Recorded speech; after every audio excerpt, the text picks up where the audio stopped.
ರಕ್ಷೆ ಅಂದ್ರ ಕಾಪಾಡೋದು, ಬಂಧನ ಅಂದ್ರ ಕಟ್ಟುವ ಒಂದು ದಾರ. ರಕ್ಷಾ ಬಂಧನ ಇದು ಪ್ರಾಚೀನ ಇತಿಹಾಸದಿಂದ ಬಂದಿರತಕ್ಕಂಥ ಸಂಸ್ಕೃತಿ. ಇದು ನಮ್ಮ ಭಾರತೀಯ ಪರಂಪರೆಯಿಂದ ಬಂದಿರತಕ್ಕಂಥದ್ದು. ಇಲ್ಲಿ ಒಂದು ಏನ್ ಘಟನೆ ಆಯ್ತು ಅಂದ್ರ, ಕೇವಲ ರಕ್ತ ಸಂಬಂಧಿಗಳು ಮಾತ್ರ ಅಕ್ಕ ಅಥವಾ ತಂಗಿ ಅಲ್ಲ, ಭಾವನೆಯಿಂದ ಬೆಸೆದವರು ಕೂಡ ಅಕ್ಕ ತಂಗಿ ಅಂತ ನಾವು ನಮ್ಮಲ್ಲಿ ಈಗ ಆಚರಣೆ ಮಾಡ್ತಕ್ಕಂಥ ಈ ಹಬ್ಬ ಇದು. ಹಿಂದಿನ ಕಾಲದಲ್ಲಿ ಏನಾಗಿತ್ತು ಅಂದ್ರ, ದ್ರೌಪದಿ ವಸ್ತ್ರಾಭರಣ ನಡೆದಿತ್ತು. ಆವಾಗ ಶ್ರೀಕೃಷ್ಣನ ಕೈಗೆ ಏನಾಗಿತ್ತು, ರಕ್ತ ಬಂದಿತ್ತು. ಒಂದು ಬಾರಿ ರಕ್ತ ಬಂದಾಗ ಏನ್ ಮಾಡಿದ್ರು, ದ್ರೌಪದಿ ತನ್ನ ಸೀರೆ ಸೆರಗ ನಡೆದು ಆ ಬಟ್ಟೆ ಕಟ್ಟಿದ್ದಳು. ಅವಾಗ ಅವನು ಮಾತು ಕೊಟ್ಟಿದ್ದ, ಏನಂತ, ನಿನಗೆ ಯಾವುದೇ ಕಷ್ಟ ಸಮಯ ಬಂದರೂ ಕೂಡ ನಾನು ನಿನ್ನ ಬೆನ್ನೆಲುಬಾಗಿ ಇರ್ತೀನಿ ಅಂತ ಹೇಳಿ. ಬೆನ್ನೆಲುಬಾಗಿ ಇರ್ತೀನಿ ಅಂತ ಹೇಳಿದಾಗ ಅವಳಿಗೆ ಅಸಹ್ಯ ಆಗೋ ಸಂದರ್ಭದಲ್ಲಿ ಏನ್ ಮಾಡ್ತಾನ ಶ್ರೀಕೃಷ್ಣ, ಅವಳನ್ನ ಕಾಪಾಡ್ತಾನೆ. ಹಿಂದಿನ ಕಾಲದಲ್ಲಿ ಆಗಿರ್ತಕ್ಕಂಥದ್ದು.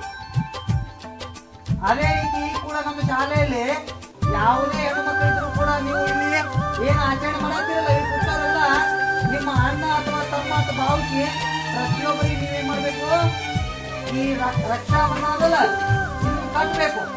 ಇದು ಕೇವಲ ಈಗಷ್ಟೇ ಆಚರಣೆ ಮಾಡಿರ್ತಕ್ಕಂಥದ್ದು, ಹಿಂದಿನ ಕಾಲದಿಂದ ಬಂದಿರತಕ್ಕಂಥದ್ದು. ಅದನ್ನು ಕೂಡ ನೀವು ಈ ನಮ್ಮ ಶಾಲೆಗಳಷ್ಟೇ ಆಚರಣೆ ಮಾಡಿ ಬಿಡೋದಲ್ಲ, ಮುಂದೆ ಕೂಡ ನಿಮ್ಮ ಜೀವನದಲ್ಲಿ ಅಳವಡಿಸ್ಕೋಬೇಕು.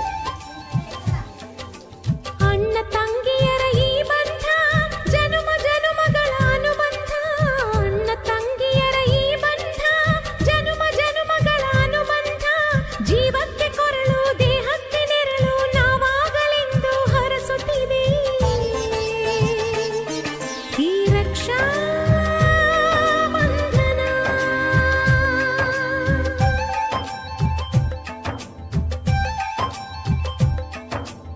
ಅಣ್ಣ ತಂಗಿಯರ ಈ ಬಂಧ ಜನುಮ ಜನುಮಗಳ ಅನುಬಂಧ.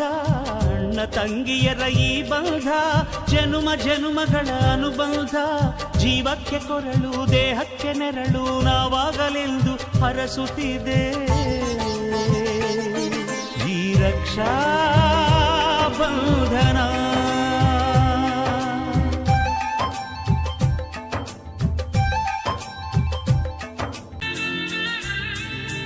ನೀ ಹುಟ್ಟಿ ಬಂದ ಶುಭ ದಿನವೇ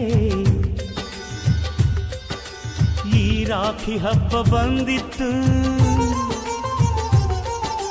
ಸೋದರಿಕೆಯೊಂದು ವರವೆಂದು